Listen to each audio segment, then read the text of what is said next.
And finally, archaeologists in the Peruvian region have discovered a pre-Hispanic worship site. High in the Peruvian Andes, nearly 13,000 feet above sea level, lies a riddle carved in stone, Sacsayhuamán.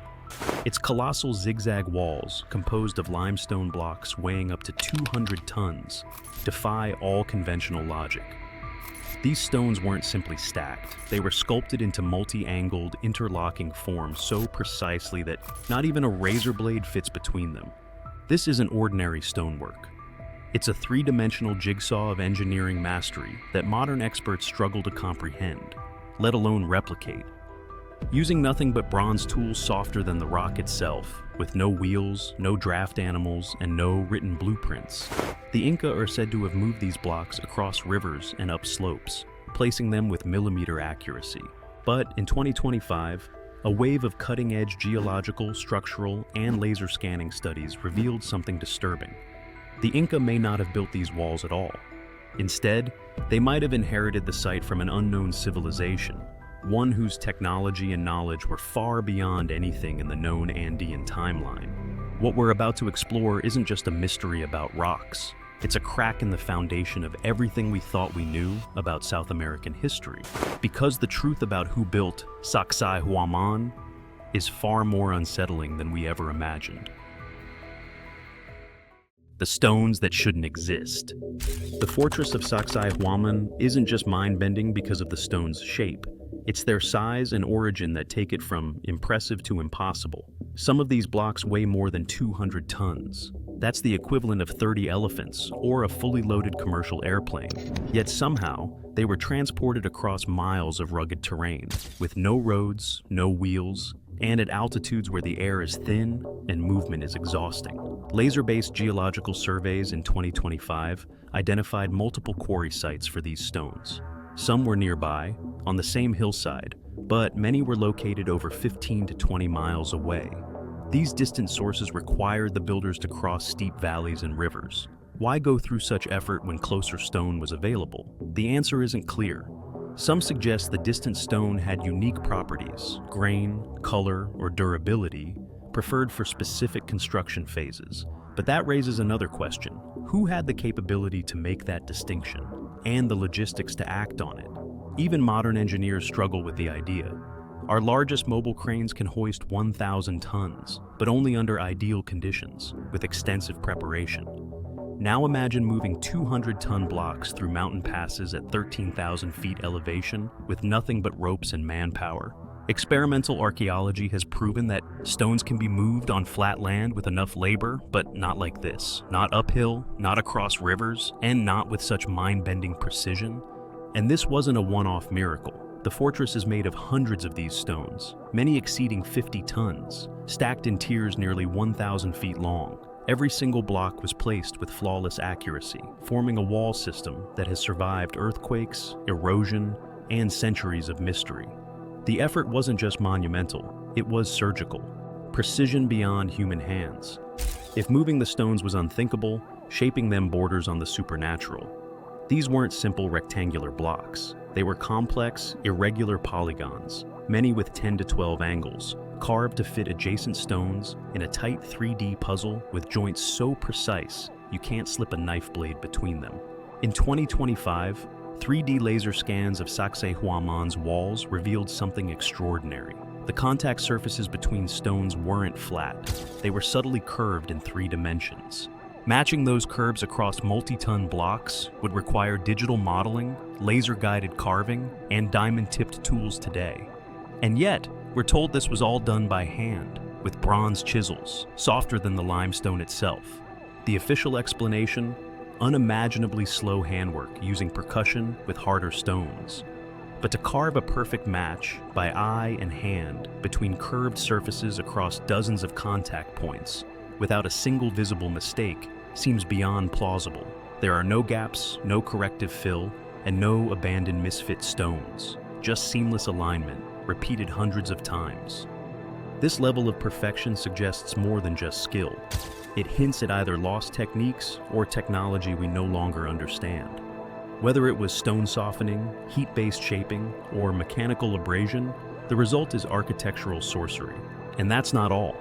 the 2025 weathering analysis delivered a shock. The lowest, most precisely fitted stones showed signs of erosion consistent with 1,000 to 2,000 years of exposure, far older than the Inca era. In contrast, the upper layers matched the no 15th century construction timeline. It wasn't just a difference in style, it was a difference in time. What we're seeing isn't a single culture's masterpiece. It's a palimpsest, a layered puzzle of old and new, mastery and imitation. One civilization built the impossible. Another tried to follow, but couldn't quite catch up. A timeline that runs backward. What we see at Sacsayhuamán isn't a smooth progression of architectural mastery. It's a timeline flipped upside down. The deeper and older the stones, the better the craftsmanship. The higher and newer the courses, the cruder the work becomes. The lowest tiers, those megalithic giants, are fitted so tightly they have endured centuries of earthquakes without mortar. The upper layers, gaps, mortar, irregular joints, the unmistakable signature of lesser skill. This defies the very logic of civilizational development. Skills are supposed to evolve, not degrade, but here we see high art at the beginning and patchwork repairs after. Toolmark analysis conducted in 2025 supports this inversion. The lower stones show unusual surface textures, some polished to near glass smoothness, others with microscopic striations that don't match bronze or stone-on-stone carving. Some suggest even harder tools were used, possibly jade or unknown alloys, or techniques that soften the stone temporarily, but no chemical evidence has confirmed that. And then there's the oral history. In the 16th century, Spanish chronicler Garcilaso de la Vega asked Inca elders who built these walls. Their answer? It wasn't them. The massive stones, they said, came from builders of the First Age, or were created by Viracocha, the god of civilization. They claimed the Inca only continued what others had started. For centuries, scholars dismissed those claims as myth. But what if they were telling the literal truth? The Inca didn't just build atop these structures, they revered them. They understood they were inheriting something ancient. And they did what any civilization would do when faced with an awe-inspiring mystery. They tried to preserve it. But preservation isn't replication, and the decline in quality from base to top reveals that the original builders had vanished, leaving only their stones behind. Impossible engineering and forgotten science. Earthquakes have battered Peru for centuries, but Sacsayhuamán still stands. The reason? Its interlocking stones don't just sit together, they move together. During a quake, they shift slightly and settle back into place, absorbing shock without cracking. This isn't a happy accident. It's deliberate seismic engineering, so advanced that even modern architects study it. Then there's the sky. Several structures at Sacsayhuamán align with solstices and celestial events, sunrises, sunsets, and star risings. The Inca were expert astronomers, no doubt. But if the megalithic portions predate them, as erosion patterns suggest, it means this knowledge belonged to an even older culture. Now, consider how the stones were actually placed. Moving a 200-ton block is one thing. Positioning it with millimeter precision, without shattering the edges or compromising the joints, is something else entirely. Today we'd use hydraulic jacks, laser leveling, and slow, fine-controlled machinery. Ancient builders, we're told, relied on dirt ramps and wooden levers, but 2025 engineering simulations showed that such precision would require a deep understanding of force distribution, load balancing, and coordinated micro-adjustments across a stone's surface. In theory, it's doable. In practice, it borders on miraculous, unless the builders had tools or methods now lost to time. So, we're left with two possibilities. Either these ancient engineers developed advanced principles through sheer trial and error, or they inherited that knowledge themselves from an even older source. In both cases, what they achieved at 13,000 feet elevation, without steel, hydraulics, or written blueprints, wasn't just impressive, it was unthinkable. Clues from the underground and across the Andes. The deeper we dig, literally, the stranger it gets. In 2025, ground-penetrating radar at Sacsayhuamán revealed vast subterranean structures beneath the visible walls, chambers, corridors, even what may be sealed vaults. These aren't natural voids. They're engineered spaces, carved through solid limestone at high altitude, for reasons we still don't understand. Why go underground? where excavation is harder than surface construction. The effort implies importance, defensive shelters, ceremonial centers, or perhaps repositories of knowledge. But since they remain largely unexcavated, their secrets stay buried. And Sacsayhuamán isn't alone. Across the Andes, from Ollantaytambo to Machu Picchu, the same pattern emerges. Gigantic, flawlessly interlocked stones at the base, then smaller, simpler additions above. Ollantaytambo's Sun Temple features 50-ton monoliths with identical jointing techniques. Cusco's famous 12-angled stone displays the same impossible craftsmanship. Machu Picchu's most precise masonry lies in its foundations, suggesting the advanced parts are actually the oldest. This consistency across geography, terrain, and elevation is too precise to be chance. It points to a shared tradition, one that predates the Inca. These weren't isolated marvels by genius rulers. They were part of a network, possibly created by a lost civilization with a pan-Indian presence. The technology, the know-how, even the artistic language, everything matches. And if the Inca really did inherit these sites, then what we're witnessing isn't the golden age of a single empire. It's the weathered remains of an older world, half remembered, half erased, and scattered across stone. The builders we forgot. Traditional dating methods have long credited the Inca with building Sacsayhuamán. Radiocarbon tests on surrounding organic material, like charcoal or plant matter, consistently point to the 15th century. But here's the catch. You can't carbon date stone. You're only dating what was around during construction activity, not the construction itself. In 2025, researchers tried something different: optically stimulated luminescence, or OSL dating.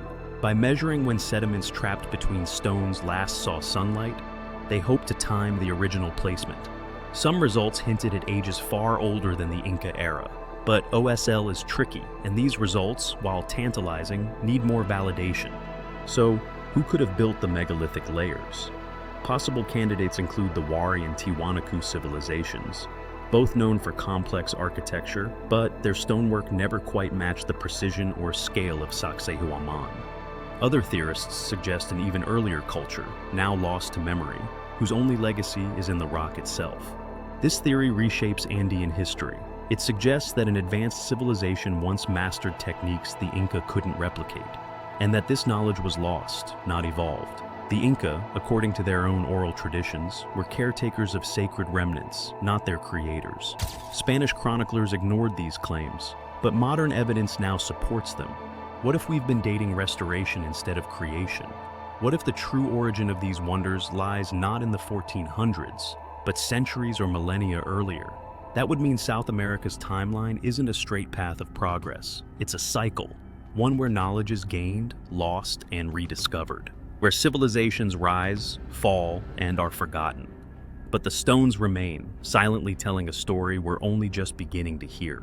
We've walked the terraces, traced the seams, and followed the clues. And what they reveal is unsettling.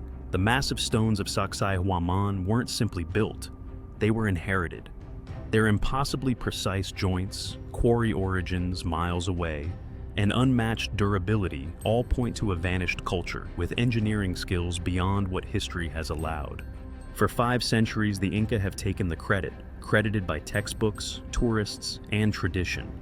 But the Inca themselves told a different story. They didn't build the megaliths, they preserved them. And now, the evidence finally supports their claim.